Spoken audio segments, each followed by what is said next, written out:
बिस्मिल्लाहिर्रहमानिर्रहीम। Reliable marketing के platform से मैं हूँ आबिद नसीर।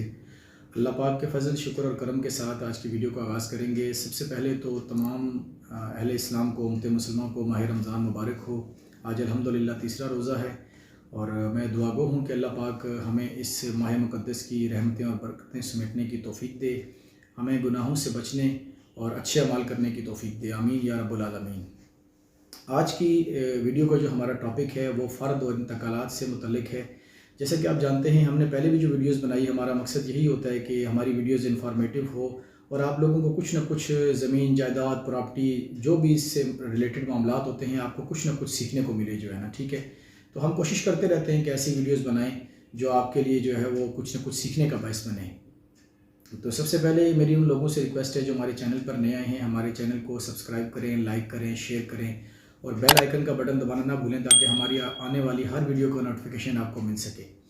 वीडियो की डेप्थ में जाने से पहले मैं आपको बताता चलूँ कि हम एक टॉपिक लेकर चलते हैं। हमारी कोशिश होती है कि हम 2-3 वीडियो इस टॉपिक के ऊपर बनाएं ताकि आपको उसकी गहराई में जो है वो चीज़ों को सीखने को मिल सके। तो आज का हमारा टॉपिक भी कुछ ऐसा ही है कि ज़मीन का फ़र्द क्या होता है, फ़र्द आपको इसकी ज़रूरत कब पड़ती है, इंतकाल कब होता है और इंतकाल जल्दी करवाना क्यों ज़रूरी है।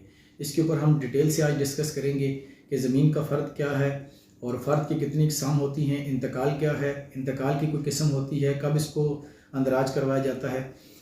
तो सबसे पहले ये कि इस चीज़ को आपको समझना होगा कि फ़र्द और इंतकाल क्या है। ये दोनों टर्म जो है वो प्रॉपर्टी के अंदर, जो लोग कभी ना कभी किसी ने ज़मीन बेची या ख़रीदी हो तो इन चीज़ों से उसका वास्ता पड़ा होगा, या जो लोग पटवारी के पास अपनी ज़मीन के हवाले से कोई रिकॉर्ड लेने जाते हैं तो वो उनकी नज़र से भी ये चीज़ें गुजरी होंगी। सबसे पहले तो हम आते हैं फ़र्द के ऊपर कि फ़र्द क्या है।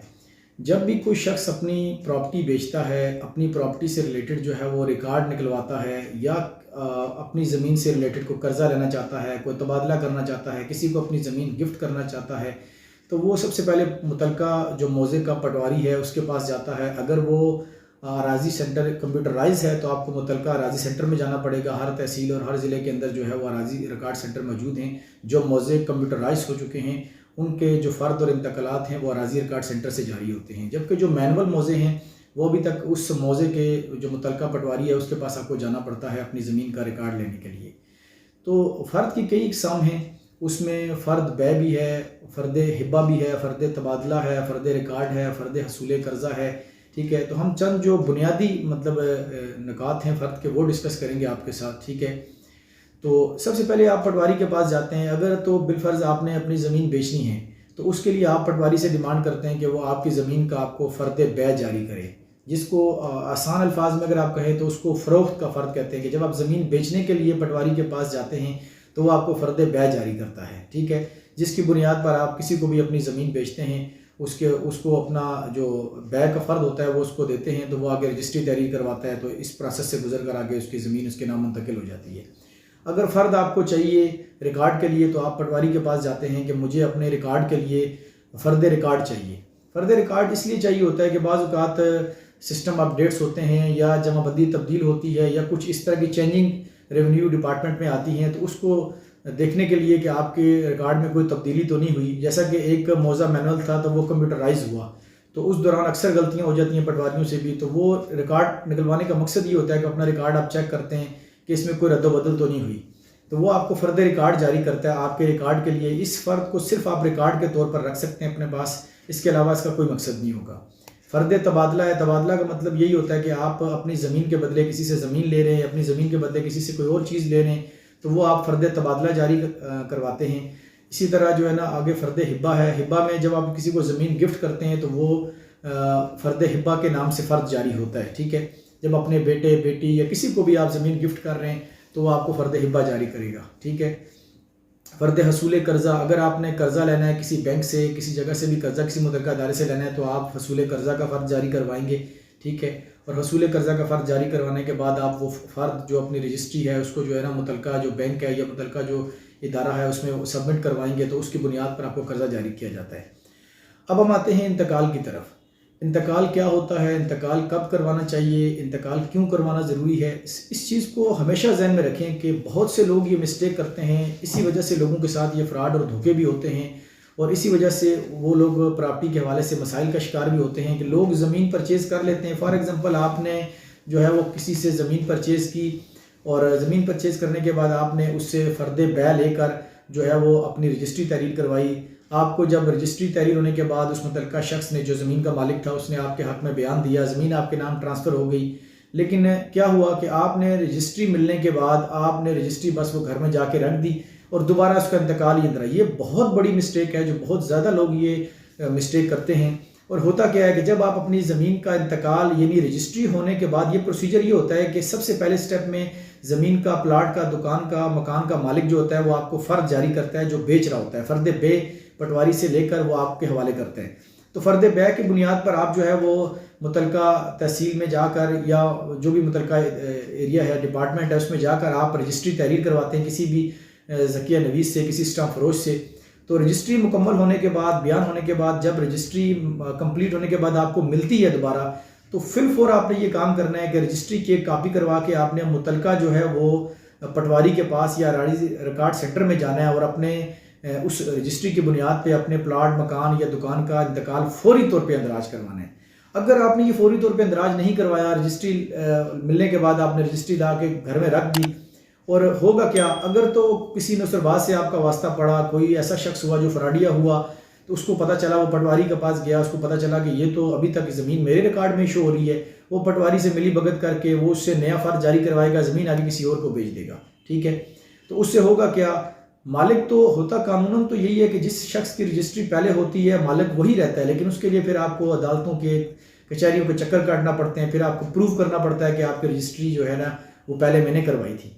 तो हमेशा ये कोशिश करें कि सबसे पहले जब भी किसी शख्स से आप ज़मीन परचेज़ करें, रजिस्ट्री होने के बाद फौरी तौर पर आप मुतल्लिका पटवारी के पास जाएं और उसको अपनी रजिस्ट्री की कापी प्रोवाइड करें और उससे कहें कि वो आपको आपका इंतकाल अंदराज करके आपको रिकॉर्ड का फ़र्ज जारी करे। इंतकाल का बेसिकली, इंतकाल का मतलब क्या, इंतकाल का मतलब यह है कि एक शख्स से जब दूसरे शख्स को ज़मीन मुंतकिल होती है तो उसको इंतकाल कहते हैं। ठीक है, कि यानी एक शख्स ने, जो बेचने वाला था, उसने खरीदने वाले को अपनी ज़मीन मुंतकिल की और उस मुंतकली के सिलसिले में आप पटवारी के पास गए कि मेरा नया इंतकाल यानी नई मुंतकली कर दो। रजिस्टर जो हकदारान होता है, म्यूटेशन ऑफ राइट्स होता है, जिसको हम जमाबंदी भी कहते हैं, मिसल मियादी भी कहते हैं। ठीक है, रजिस्टर हकदारान के ऊपर बाकायदा तौर पर मेंशन होता है रजिस्टर दाखिल और रजिस्टर खारिज, यानी जिस शख्स ने ज़मीन बेची वो अपने रिकॉर्ड में से उसका नाम खारिज करेगा और जिस शख्स ने ज़मीन खरीदी वो उसका अपने रिकॉर्ड में नाम दाखिल कर देगा, इंतकाल कर देगा। इंतकाल करने के बाद वो आपको रिकॉर्ड फ़र्ज जारी कर देगा। और जब भी अपने इंतकाल करवाएं, याद रखें पटवारी से सिर्फ इंतकाल नंबर ना लें, बल्कि प्रॉपर उसको बोलें कि वो आपको फ़र्ज बना के दे रिकॉर्ड का, जिसके ऊपर पटवारी की स्टैंप और सिग्नेचर हुआ हो। ठीक है, एक मतलब अथेंटिक जो है वो चीज़ पटवारी से लें, ना कि सिर्फ जो इंतकाल नंबर लेके आ जाएं, बाद में पटवारी का तबादला हो जाए, दूसरा पटवारी आए वो तो कहे जी मेरे रिकॉर्ड में तो है ही नहीं, ये इंतकाल ही नहीं है, आपको नए सिरे से ये इंतकाल करवाना पड़ेगा। ये तो महकमाना कमज़ोरियाँ हैं। अदरवाइज़ होता ये है कि जिस टाइम आप रजिस्ट्री करवाते हैं तो आप तमाम फ़ीसें, इंतकाल की फ़ीस भी जो है महकमा रेवेन्यू में जमा करवा देते हैं। ठीक है, और तो उसकी तमाम फ़ीस, इंतकाल की फ़ीस भी जमा हो जाती है। लेकिन यहाँ पे एक बस वो खाने का तरीका है कि महकमा रेवेन्यू में जब आपकी रजिस्ट्री होती है तो उसकी 3 कापियाँ बनती हैं। एक कापी पटवारी के पास जाती है थ्रू डाक, और एक जो है वो तहसील में महकमा रेवेन्यू के पास रहती है और एक तहसील में रहती है। ठीक है, जब आप रिकॉर्ड कभी, अगर आपकी रजिस्ट्री गुम होती है तो आप रिकॉर्ड के लिए महकमा रेवेन्यू में अप्लाई करते हैं तो आप उसकी जो है वो डुप्लीकेट कॉपी भी निकलवा सकते हैं।